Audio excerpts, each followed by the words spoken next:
Assalamualaikum, apa khabar semua? Terima kasih kerana sudi singgah ke channel saya. Saya harap semua penonton berada dalam keadaan sihat dan bahagia selalu, insya-Allah. Pada video kali ini saya nak sampaikan kisah seram hantu kuril.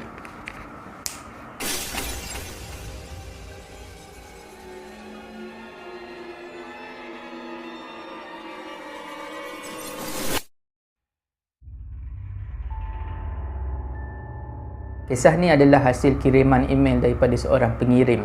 Berlaku pada tahun awal 2000. Tak tahulah 2001 ke 2002, 2003 ke tak tahulah. Tapi awal 2000 di Miri, Sarawak. Tapi kisah ni dia tak berlaku kepada pengirim tu sendiri. Dia berlaku kepada pakcik kepada pengirim. Pakcik kepada pengirim ni dia adalah orang Iban. Saya akan gunakan nama samaran Kelvin untuk memudahkan cerita. Pada waktu kejadian ni berlaku, pakcik kepada pengirim ni yang bernama Kelvin ni, dia tinggal di sebuah kampung yang berdekatan dengan hutan tebal. Tapi itu dululah. Kalau tengok sekarang ni dah macam tak macam dululah, tak macam masa kejadian ni berlaku. Sekarang ni kawasan tu dah membangun lah. Kalau dulu kawasan tu dipenuhi dengan pokok-pokok liar, keadaan pun menghijau cantik lah. Tapi sekarang ni penuh dengan ladang sawit dekat situ. Kelvin ni dia suka memburu. Hobi dia memburu. Pada waktu tu dia bekerja sebagai seorang pemandu lori.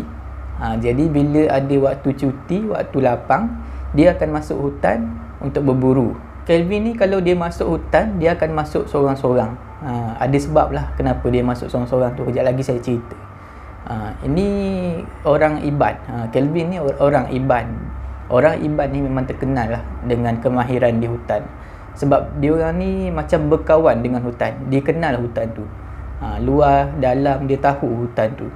Dan dulu pada waktu zaman komunis dulu, kita ada Iban tracker. Geng-geng Iban tracker ni banyak menyumbang dalam proses menjejak komunis dekat tanah air kita ni. Jadi kemahiran dia orang ni memang tak dapat dinafikan lah di dalam hutan. Kelvin kalau dia masuk hutan, dia akan masuk pada waktu petang. Dan dia akan keluar keesokan paginya ataupun tengah hari keesokannya.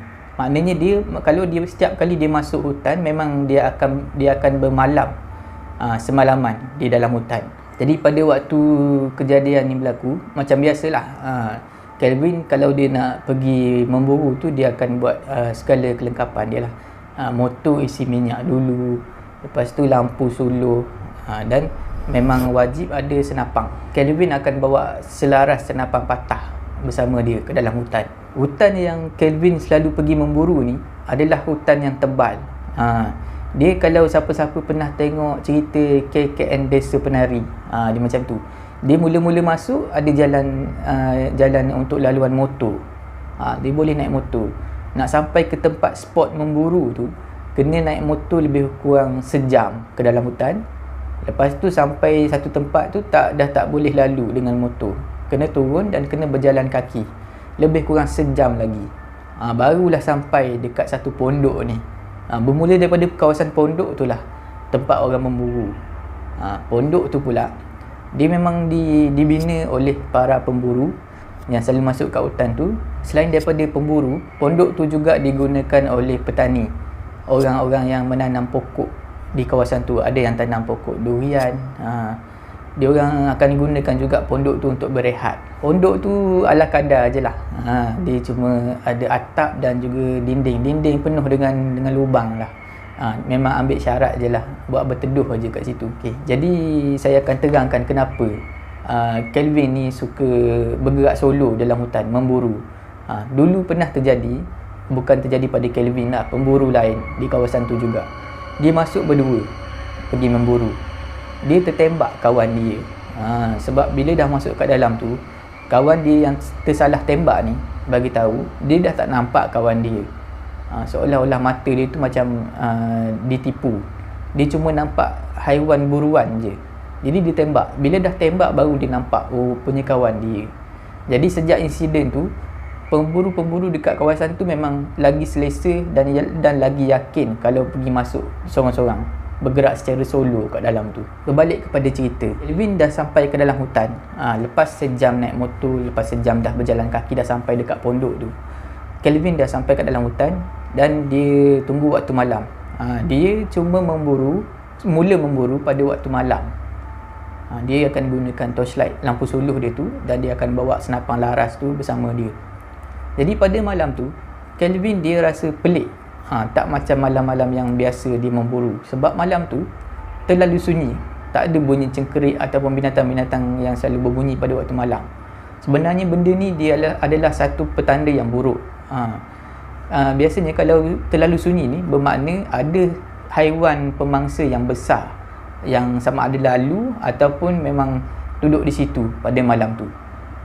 Bukan saja binatang, mungkin juga benda-benda yang kita tak nampak dengan mata kasar ni lah, yang menakut-nakutkan haiwan-haiwan kecil ni sampai tahap dia orang pun dah beredar daripada situ. Jadi Kelvin rasa tak sedap hati malam tu. Masa tengah duk berjalan perlahan-lahan tu kan, tengah menyuluh tu, Kelvin ni tiba-tiba terdengar bunyi ayam hutan berkokok. Kelvin kalau time tu binatang cengkerik semua ni berbunyi, dia akan rasa seronok lah. Tapi kali ni dia rasa risau. Sebab kata orang tua-tua dekat Sarawak, kalau bunyi ayam hutan malam-malam macam tu dalam hutan, dengan keadaan sunyi, tiba-tiba dengar bunyi ayam hutan, dia ada dua kemungkinan. Dia ikut kepada nasib lah. Boleh jadi bunyi tu datang daripada ayam hutan yang betul, dan boleh juga jadi bunyi hantu kuril. Hantu kuril ni kalau bahasa Semenanjung biasanya dipanggil dengan nama langsui. Jadi Kelvin pun dia suluhlah ke arah bunyi tu, daripada mana datangnya bunyi tu. Bunyi tu datang daripada atas pokok, di salah satu dahan pokok ketapang. Dengan hati yang risau dia suluh. Memang betul lah kata hati dia tu. Nampak hantu kuril elok aje. Langsui tu elok aje duduk bertenggek dekat dahan tu sedang memerhatikan dia.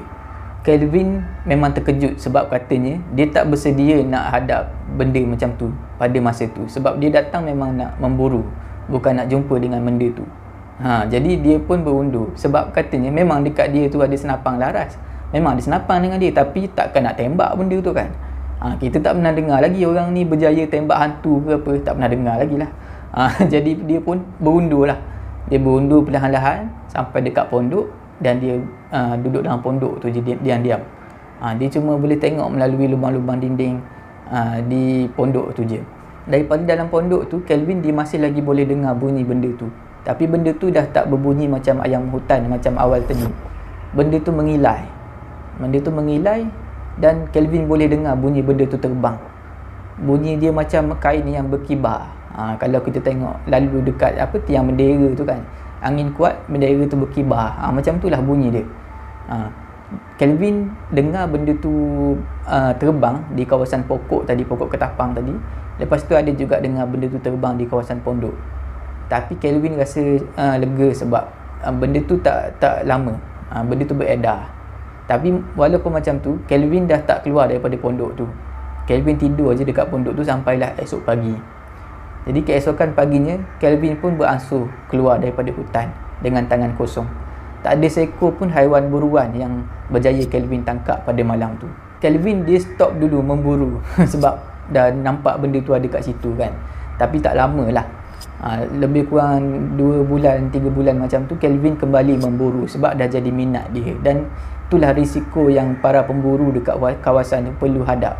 Menurut Kelvin, ada satu tips untuk nak elakkan benda ni daripada kejar kita, hantu kuril tu lah. Dan tips ni, cara ni hanya boleh digunakan kalau kita sedang berada di atas perahu. Maknanya kita ada di sungai atas perahu dan benda ni tiba-tiba datang kejar kita. Cara dia, terjun ke dalam air, kemudian terbalikkan perahu. Bila perahu dah terbalik, dia ada satu ruang dekat bawah tu kan. Kita perlu menyorok dekat situ sambil berjalan dekat sungai. Berjalan dalam sungai dan kepala kita ada dalam ruang perahu tu. Macam itulah kata Kelvin. Bersembunyi dalam tu sampailah benda tu pergi. Itulah tips yang dikongsikan oleh Kelvin kepada pengirim. Dan pengirim emailkan dekat saya. Dia pun tak pasti berkesan ke tak cara tu, sebab katanya pengirim Memanglah kalau kita ikut tips tu, mungkinlah boleh selamat daripada hantu kuril ni ataupun langsui ni. Tapi dekat dalam sungai tu ada bahaya lain, terutama dekat Sungai Sarawak. Sebab dekat Sungai Sarawak ni banyak buaya. Setakat tu je lah video saya pada kali ni. Saya harap semua penonton terhibur. Jika anda nak kongsikan kisah seram, boleh hantar ke alamat email yang tertera dekat bawah. Jika anda suka dengan video saya, jangan lupa like, share dan komen video saya. Yang belum subscribe, boleh subscribe channel saya. Dan jangan lupa tekan butang loceng untuk dapatkan notifikasi video saya yang seterusnya. Janganlah kita takut kepada makhluk, tetapi takutlah kepada pencipta sekalian makhluk. Semoga kita berjumpa lagi di video saya yang seterusnya. Assalamualaikum.